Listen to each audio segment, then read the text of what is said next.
gërëm ñëpp di gërëm Ligue de football de Kaffrine tey boo xoolee man dafa ma dara la mais y a une équipe derrière yi nga xam ñoom ñoo travaillé pour qu'on puisse réussir mais nag buñ mënee lii c'est le parrain président Abdoulaye Sow moom rek laa gis nga jóge ci dara bëgg mu gën a dox bi nga koy yor loolu ku soxoroon ku iñaanul moom moo koy def te bu tëjoo téye woon loxoom tuuti duñ mën dara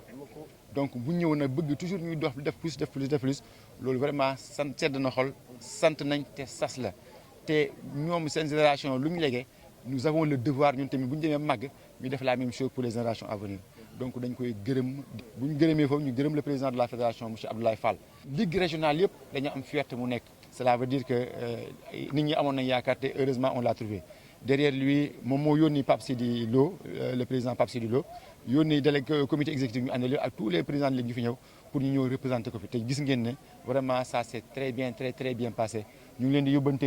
gërëm ci le président Abdoulaye Fall di wax ne yàlla bu cat dugg parce que niñ dooree nii incha allah yaakaar naa ça promet des lendemains meilleurs nañ def yàlla bu cat dugg ñu fexe ba mbébét ba nga xam ne am na ko ak yéene bu am pour le football ñu atteindre ko le plus rapidement possible. su ñu ko développé football xale bu commencé jouer ci U13 U15 ba balaa muy am 18 ans di jouer 5 ans petite catégorie képp ku commencé tabax loolu rek da ngay am jour bu baax instant bi le modèle de Thiès boo demee xale dañuy jouer à partir de U13 jouer ba U18 mu nekk 5 ans de petite catégorie cela veut dire que U20 5 ans de petite catégorie day tax boo xoolee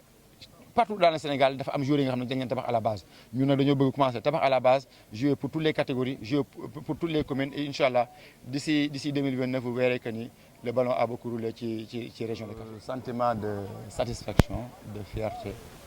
du travail qui a été fait par le comité exécutif de la Ligue régionale de football. Une équipe derrière qui a eu à travailler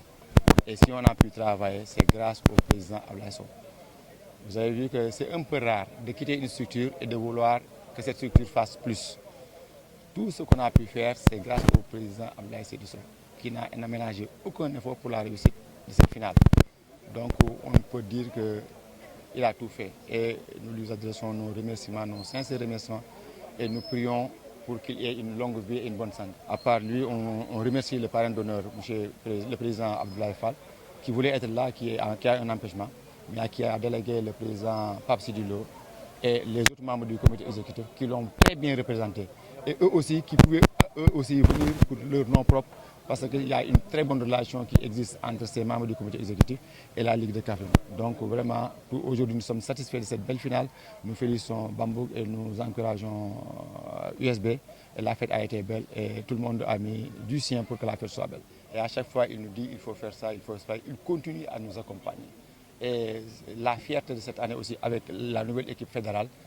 on aura la possibilité d'avoir des moyens et de faire jouer pour toutes les catégories. On disait le football partout, pour tous. En réunion du comité exécutif de la Ligue, on a dit aux autres là de se préparer. Les U13, les U15, les U17 et les U20 vont jouer à gogo dans la Ligue de Kaffrine. On veut avoir le modèle de Thiès, je le disais tout de suite à Maître Pape Sidi Lo, avoir le modèle de Thiès pour que tous les jeunes puissent jouer et qu'on puisse développer le football à la base pour qu'on puisse dans un certain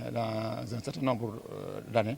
avoir des joueurs professionnels au niveau international. C'est que dans tous les communiqués des clubs et que le football soit partout et pour tous, que toutes les catégories puissent jouer au niveau de la région de Kaffrine.